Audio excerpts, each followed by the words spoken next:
I didn't really think about college until like the end of junior year. That's Anna. We've been following her educational journey from kindergarten. My name is Anna, and I am 7 years old. To senior year. My name is Anna. I'm 18, and I'm a senior this year. In 2012, former Oregon Governor John Kitzhaber focused on Anna and her classmates in his State of the State address. Next year's class of kindergarten students is a benchmark. They are the class of 2025. And 2025 is the year we've set to have 100% high school graduation in the state of Oregon. It was a very ambitious goal. That's why we at OPB decided to document the stories of a kindergarten class on their journey all the way through high school to capture what it's like to grow up in the Oregon education system and all the other life experiences that make us who we are along the way. In all the years we've known Anna, she has never missed a day of school. She gets straight A's. But as you heard Anna say, she never thought about college until the end of high school. I didn't really think about college until like the end of junior year. It's a different story for her cousin, Austin, who we've also been following for years. My name is Austin, and I am 7. My name is Austin. I'm 18, and I'm a senior at AG&C Nelson High School. When Austin was little, he thought he would join the military after high school. But then I think it was around middle school when I found out about all the stuff that actually happens when you join the military and all the side effects that you could get if you were to get deployed. And so he shifted his path. He started thinking about college and what he wanted to study. That goal the governor set for 100% high school graduation was never just about high school. It was also about college and increasing the percentage of Oregonians with 2- and 4-year degrees. As the class of 2025 gets closer to graduation, we're going to talk about college. Anna and Austin are cousins. They're both Vietnamese. As little kids, they lived in the same neighborhood and went to the same elementary school. But now they go to different high schools in 2 different zip codes. Both are graduating this spring. But how did Austin and Anna's high schools affect their decisions around college? From the Gert Boyle Studio, I'm Jen Chavez, and this is The Evergreen, a podcast from OPB about the place you call home. 13 years after Kitzhaber's State of the State address, that once tall order of a 100% high school graduation rate is no longer the goal. I know that we had this 40-40-20 goal, but I also looked at the data and I said, what can we achieve in the next few years? And for me, getting to 90% by 2027 seemed achievable. In the next few weeks, we'll hear 3 unique stories from the class of 2025 students we've been following. Today, the story of 2 cousins, one who started thinking of college early and the other who struggled with post-graduation plans. One cousin went to a high school with more resources and the other with less. For the last few years, education reporter Elizabeth Miller has been following the class of 2025, really getting to know these students. I'll let her take it from here. Hey, Austin, how's it going? Good, how about you? Hey, Anna. Right now, I'm at Austin and Anna's grandma's house. Are you grandma? Yeah. Okay. Nice to meet you. It's late March, just a couple of months before high school graduation. Grandma's house is where Austin and Anna spend a lot of time with their homework and their hobbies. During COVID, this is where they did online school. This is kind of like where I guess me and Anna grew up. Yeah. We spent most of our elementary school and middle school days after school here. I remember doing a lot of drawing. Like, drawings I still have today are from the time I spent here. This is Austin from 5th grade, talking about spending the summer at his grandma's home. My grandma, I don't like doing homework, but she makes us do it, but it really pays off for us when the school year starts because we're already used to doing a lot of homework at home. 25 pages in the morning, 25 pages in the afternoon. Their grandma's in the kitchen, making food as they catch up with Austin and Anna. I first met the two cousins in 2019 when they were in middle school. 7th grade is a roller coaster. What are the ups? What are the downs? I mean, school is like, in general, it's like really fun. So that's the up part, but the down part is like having homework and doing projects. Anna is shy and reserved, but opens up once you get to know her. Austin is pretty chatty and outgoing. Senior year, though, they have one big thing in common: senioritis. So what kind of student are you, Anna? How would you describe yourself as a student? So like overall, like I do good in school, but I do procrastinate a lot, especially this year due to senioritis. But like I have straight A's, so it's like I'm doing good enough. Like the strategy works, you know, even though I honestly think it shouldn't. And Austin, what kind of student are you? I'd say I'm a pretty typical student. Mostly A's, some B's there here and there, you know. But I typically try my best in each class. College is not the choice for every kid, but it's something that's been on Austin's mind since middle school. He first wanted to join the military. Here he is talking with my editor, Rob Manning. Rob is the person who started the project back in 2012. What do you want to be when you grow up? I want to be an aircraft. So like a... Land service soldier. So do you think you might want to be a pilot? Someone who flies airplanes? And helicopter. That's cool. And at the end of sophomore year, things were coming into focus for Austin. Now I want to first get into engineering, so probably go to like OSU or OIT. He wants to work with airplanes, to work in the aerospace engineering field for companies like Boeing or Lockheed Martin. I've always loved airplanes as a little kid, and it's just like, how could I incorporate that into like a way where I would enjoy it while also like making a living? For Anna, she's always liked math, but art has been a big part of her life since the 3rd grade. It was one of her favorite parts of school. We don't do art really often, but it's kind of fun. In high school, she showed work at the art show. She tried her hand at many different media, from photography and calligraphy to drawing and painting. By junior year, she was a teacher's assistant to Maria Galati, one of her favorite teachers at David Douglas. Anna is just outstanding in so many ways. Incredibly creative, beautiful technical skill, and a willingness to work really hard. And of course, a great sense of design. So she's the total package. Art came up often in conversations with Anna. Here she is at the end of junior year, talking about the role art plays in her life. It lets me express my emotions. Like sometimes when I'm in class and I'm bored, I don't know what to do, or like I'm just kind of spacing out. Art's kind of a way to like ground me back into school, or like just like serve as a distraction. Yeah, it's more just like, it's just something fun that I do that helps me connect with people and with myself. When I'm interviewing Anna here, she's 17. We're at the end of junior year, and you're 1 year closer to graduating high school.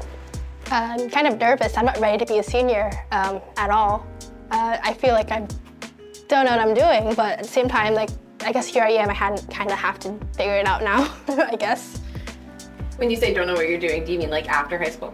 Yes. Well, I guess in both. Like, I don't know what I'm doing next year. I don't know what I'm doing in the future. I don't know what I'm doing for college. So, yeah.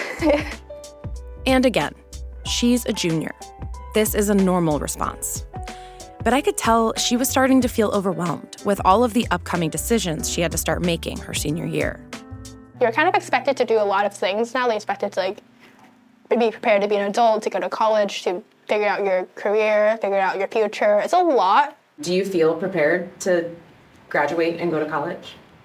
I think I'm prepared to graduate, but I'm not prepared to go to college.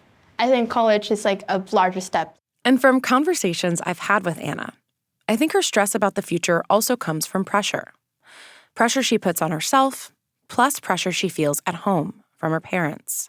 I'm Asian, right? I kind of have the expectation to have good grades and go to college and get a good education. I've considered art like most of like my life, but like it's kind of hard to like become an artist or like want to become an artist because like a lot of my family's against it. Like, they're like, oh, you're not gonna make a lot of money making art. But now that I'm sitting in Anna and Austin's grandma's living room, I was surprised when Anna told me this. Up until like December last year, I had like no idea what I wanted to do. Like for the longest time, I wanted to do art, like pursue graphic design. But the problem with that is like I feel like it's like difficult. Well, not necessarily difficult, but I feel like I have higher expectations. I'm expected to like do something more like math related, like STEM related. So like that kind of pressure made me rethink my choices. She shifted her pathway to engineering after a talk she had with her uncle.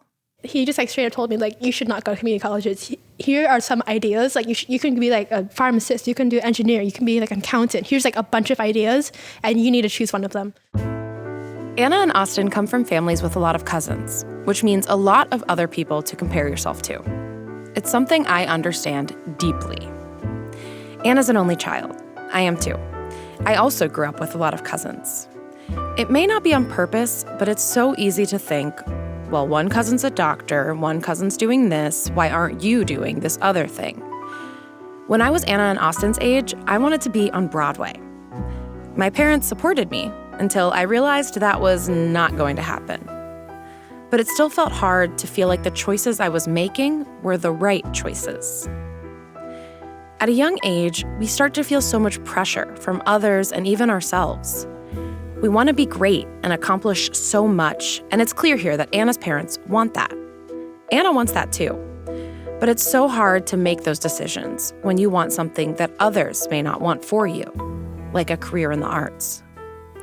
Or when you aren't sure what you want, and others around you seem to have it all figured out.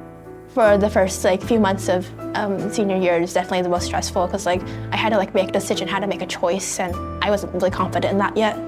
Yeah. And how do you feel about that choice now?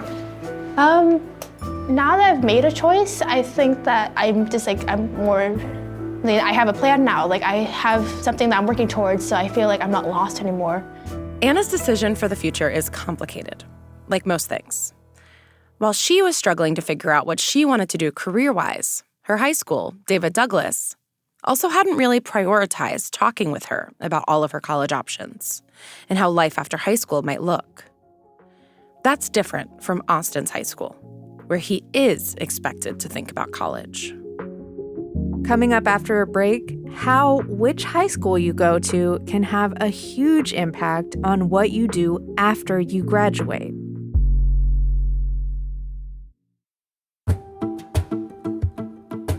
Thanks for listening to The Evergreen, our podcast from OPB about the place you call home. If you like what you hear, subscribe to us on your favorite podcast app, and we'll brighten your Monday morning a little bit with something new and exciting to listen to every week. You can also follow OPB on Instagram at OPBphoto, or follow me at Jen Chavez OPB. That's Jen with 2 N's. And I'll keep you posted on what Team Evergreen is up to. And remember, this episode about cousins Anna and Austin and the entire class of 2025 project from kindergarten to graduation is made possible by the support of many thousands of OPB members. It's just one example of what we can accomplish when we work together. Support our journalism by becoming an OPB sustaining member today at opb.org/pod. And now, back to the show. The parking lot is insane at Nelson. You see so many cars that you're like, wow, a high schooler is driving that? And then you're like, yep, a high schooler is. This is Austin talking about the high school he goes to, Adrian C. Nelson in North Clackamas. He says it was culture shock for him when he first pulled into the parking lot. The high school is quite luxurious. It's new, only open since 2021. And it's almost like a community college campus. There's a large football field, a track, and there's a bunch of cherry blossom trees lining the school. Austin transferred to Nelson junior year after his family moved. Until 11th grade, Anna and Austin had been at the same school in the same school district every year. We have footage of Anna and Austin walking into school together at the beginning of 6th grade, sitting at the same table doing work on their school laptops. In one of our older interviews with Anna, back in elementary school, my editor Rob had to ask Austin to keep quiet. He was in the same room. Austin, try to stay quiet. Okay. Austin went from David Douglas High School, one of the largest and most diverse high schools in the state, to Adrian C. Nelson in North Clackamas, a whole other community serving a very different student body. The demographic at Nelson is, I feel like, more homogenous than it is at Douglas, whereas like Douglas, you have a lot of people coming from different backgrounds, like whereas Nelson, you know, considering like the area it's in, most people already like, you know, they're not really struggling like, oh, what am I going to eat tonight? You know, they already have all those taken care of. Austin still feels connected to David Douglas. He still has so many friends there and connections. When I asked him earlier this year to name 2 teachers who'd made an impact on him, he named 2 David Douglas High School teachers. One of them was English teacher Michael Theophilus. I had Austin 5th period, which at David Douglas starts at 7:40 in the morning. So it's very early, particularly for 15, 16-year-olds. And Austin, he was a great kid. I really liked Austin. So the fact that he remembered me was actually, it felt really nice. At David Douglas, Anna says the high school isn't very proactive in helping students plan for after graduation. There's like a college and career center at school, but I feel like it's not really pushed. It's not really tell people like, oh yeah, here we have a career center, you should come by and like check it out. Like I remember at the end of junior year, my teacher asked me like, has anyone actually been to the career center? And like half the class said no, because we don't really know about it. It's not really like pushed. Like if you pay attention, like you'll definitely notice it. But like if you're not, then like you don't really get much help unless like you go out and like do it. Honestly, this is not really unique to David Douglas. It's something schools across the state have trouble with. A February report from the Oregon Department of Education found that there's a more than 20 percentage point disparity in the students who want to enroll in college compared to the number of students who actually end up going. The gap is even larger for Black students, Latino students, Pacific Islander students, and other groups. One student quoted in the report says they wish counselors put more work into guiding them about college and scholarships. They said they don't know where they're supposed to start at all. Austin says that's not the case at his school. At Adrian C. Nelson, they really tend to push the college future. Like, most of my English classes, I remember last year and this year, they're talking about like, oh, a lot of letters of rec, a lot of like college board, how to sign up for FAFSA, just a lot of steps that you would need in order to apply to college. And they hold a lot of like community meetings as well for parents that don't really know how to do it. And it just helps them guide, you know, through the whole process. Do you feel like it's expected that most seniors will go to college? Yeah, I think so. They also have a bunch of stuff for trade school as well. So it's definitely, college is definitely an option, but there's a bunch more. Do you feel like college is like the primary? Yeah, I feel like college tends to be the primary option after high school for most students at Adrian C. Nelson. Oregon has hundreds of high schools, all trying to serve their specific student populations. And their needs are different. At David Douglas, the graduation rate for the class of 2024 was 70%. That's lower than the state average. At Nelson, it was 93%. At David Douglas, one of the many goals staff are trying to reach is to get more students to graduate. But at Nelson, the graduation rate is high enough that they can focus on other things, like college. Schools are a reflection of society. It's not just that the goals might be different from one school to another. Income levels are different. Student home lives are different. College-going rates are different too. According to Oregon School District report cards, the college-going rate at Nelson is 59%. At David Douglas, it's 51%, a couple of percentage points below the state average. Anna's academic counselor is Kagan Young. He's been advising students on high school and after high school plans for 9 years. My role is kind of reassuring them that they're taking the right steps or helping them to filter and take a step. He's one of 8 counselors at the school, each with an office in the school's main building. Our main goal as a school is to get kids to graduate high school. And like that feels really important, especially when we're struggling to do that, right? So that feels kind of like a paramount thing. It's different at Austin's high school. His academic counselor is Hannah Olson. She starts talking with students about life after high school when they're in 9th grade. It's really more around like helping students have a plan. So that's okay if it's not college. And Nelson has a lot of resources to help kids think of their future. So we also have a college and career center that's right next to the counseling office. And my colleague brings in different guest speakers, college visits, industry talks, support with FAFSA, all of that stuff. But students aren't required to participate. So they're offered this menu of a lot of different things. And then, of course, it's on the student to plug into it. Mm-hmm. And on the other hand, there's requirements in order to graduate. There's 2 required college and career courses that a student has to take in order to graduate. They even have opportunities for kids to start dual enrollment. That's where a student earns a college credit in high school. All North Clackamas high schools have a partnership with the Sabin-Schellenberg Career and Technical Center, and students can go and take classes to learn how to be a barber or a cosmetologist or become a firefighter or a mechanic or something like that, or a welder. David Douglas also has a career center, but as Anna mentioned earlier, it's not really pushed. The school also offers career education classes, like the ones at Nelson, with options to earn college credits. But Anna didn't really participate in those.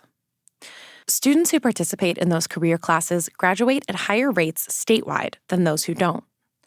But the 4-year graduation rate for David Douglas still has a ways to go.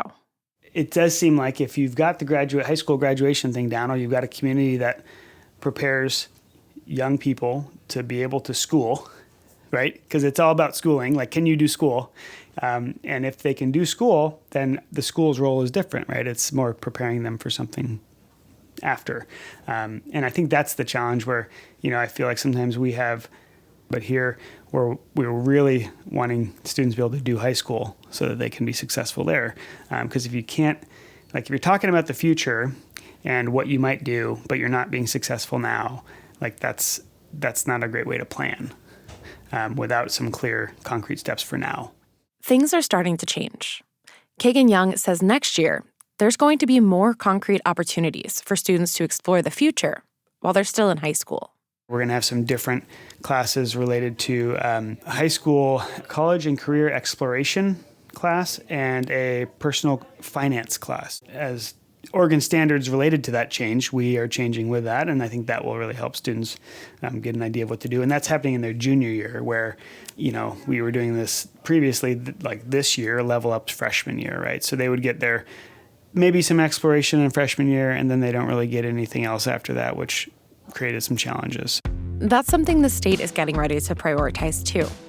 Starting with the class of 2027, current sophomores, students will be required to complete a credit in higher education and career path skills, with standards around workforce readiness, self-advocacy, and career exploration.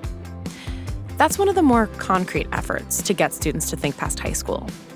But then there are the more random ways students start to think about the future, like talking with their friends or teachers. For Anna, it was her U.S. history teacher. She's a great teacher, by the way. She was for your summer homework, you need to make a FAFSA account, make sure you get letters of rec. She was just preparing us for college, and I think that was really helpful for me to realize, okay, I need to actually do stuff. These days, high schoolers celebrate their post-grad plans on Instagram. Student councils create pages where seniors can share where they're going after high school, whether that's a college and a major, a gap year, or the workforce. Nelson's and David Douglas's pages both feature students going to Oregon State or Portland State. A David Douglas student is also going to Yale. A Nelson student is going to USC. No matter their high school, there are always going to be students who go on to college. But how are students set up for the future if they don't have family or friends or teachers asking them if they want to go to college or helping them see beyond high school? How does the high school someone attends help set them up for their future? For Anna and Austin, education has always been important. It's highly valued in their families. I'd say education is really important in my family. They've always pushed us to try our best and, to always strive for that A. And I think it's really helped us. It's really helped me, figure out where my boundaries are and what I can and can't do. Yeah, I feel like education is a really important part of my life because I know personally both my parents and they've had education, but my mom specifically she only learned until 5th grade, and then she couldn't learn more because of money issues and I know that like my parents want me to do my best whenever I'm learning. And starting in the fall, they'll both be attending the same school, Oregon State University. I'm already been accepted to OSU, and I pretty solid on the fact that I'm going. Yeah, I'm at the same spot that he is essentially. I mean, I only applied for one college, so if I can't really choose the second one, Austin last year thought he would attend the University of Oregon to study finance, but he realized he couldn't see himself doing that in the long run. So I just really took a step back, and then I really pondered my decisions, and then I came back to engineering, which I had thought on before. I just didn't know if I was ready for that type of workload, but I feel like I can do it, and I've always liked seeing things being built, especially airplanes. I've always liked airplanes as a kid. Why not give mechanical engineering a shot as well, see if I really like it or not. And Anna last year thought she would attend community college. Take the cheap route and just figure things out as you go. But then, after that chat with her uncle, she landed on a 4-year college and changed her career path from graphic design to engineering. People say don't turn your hobbies into your careers, because then you start not having fun with that anymore.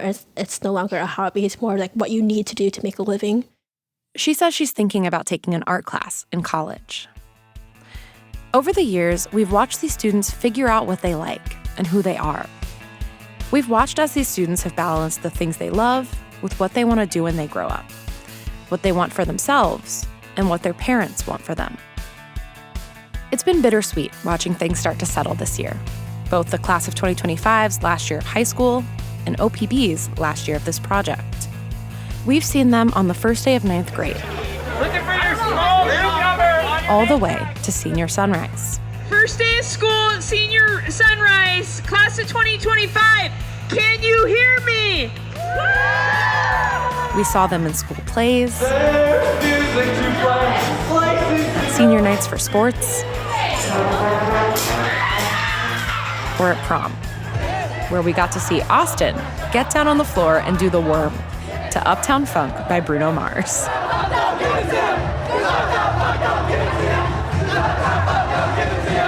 There's been a lot of lasts this spring, including my final interviews with students like Austin and Anna. In these interviews, we have gone from talking about favorite classes or teachers to each student's plans for the future, both professional and personal. If this is my last interview, I guess I'll just leave a message for myself in the future. Do it. I love that. Let's see. Whatever time you listen to this, I hope you're doing what you like, and I hope that you're happy. I guess there's one thing that has changed since kindergarten is that I'm more able to express myself. I tend to be more shy, and I still kind of am, but this project has helped me talk about myself more and be more comfortable with that, and I feel like that's definitely helped me when it comes to those situations. This project may have started because of a graduation goal, but graduating high school is just one piece of these students' rich lives. For me, getting to know these students and sharing their stories with OPB's audience has helped us figure out what's behind data points like graduation rates or college-going rates. And though our reporting on these students might end after graduation, their stories won't, and their lives won't. Making decisions about college is the first of many big decisions coming for the class of 2025. Next time on The Evergreen. It's a kind of tough time. I had to keep pushing myself, but then after that, I felt like that was my breaking point when I realized my dad was lost. My feelings about school, they didn't really change. Just didn't feel like it was for me. So I was more looking forward to trying to get a job, start making money, and just do actual stuff that will make me somewhere in life. Because, school doesn't always give you everything that you need. The students who are not graduating from high school or going to college. Next week, Elizabeth Miller is back to tell the stories of students who aren't graduating from high school, the challenges they've faced in their life that led them to that path, and where they're going next. And then we'll continue our Class of 2025 series and share the stories of the parents who shape us. He's starting to get it that no matter what struggles I can be like my parents. I can own businesses. I can, own a home and all these things, because we didn't have those things 10, 15 years ago. We didn't have much of anything. Stay tuned.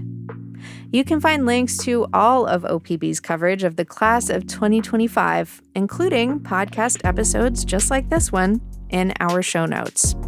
Thanks for listening to The Evergreen, a podcast from OPB. Mia Estrada produced this episode, and our technical director is Stephen Cray. The OPB podcast team also includes Julie Sabatier and Sage Van Wing. Elizabeth Miller, Rob Manning, and Mia Estrada did the interviews you heard. The music in this episode is from Audio Network. If you have a question for us, please don't hesitate to reach out. Just email us at theevergreen@opb.org. I'm Jen Chavez. Catch you later.